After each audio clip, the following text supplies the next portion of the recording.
on a very characteristic size and shape of a James Sadler mid-century teapot, hexagonal walled, with that very characteristic, almost picked up by Johnson Brothers in later production, but this is most definitely mid-century Sadler. 2-pint teapot. Let's just take the lid off and show you over this beastie. Mid-century, late mid-century, because there's no tea leaf sieve. This was made in the tea bag era. That's always a giveaway when you have a look down, but a very clean interior.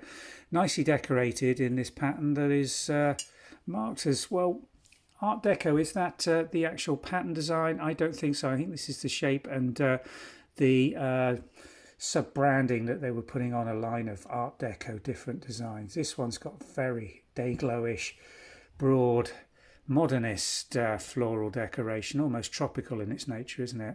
So not too much that's sort of absolutely typical Art Deco in the design, in my opinion, but there you are, it's a matter of taste. Good spout, very clean, well moulded, nice clean base plate, impress made in England, as well as the Sadler banner and crown marks. Art Deco obviously printed on there for the branding, but as I say, I'm not certain that is the actual pattern design. And the lid, again, interlocking, with a blank on the front so that it sits properly.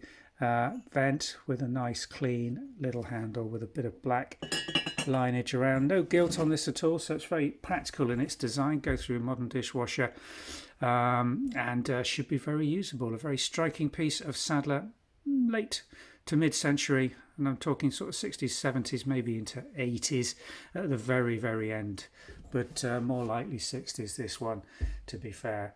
2-pint Sadler teapot Art Deco. Thanks for watching.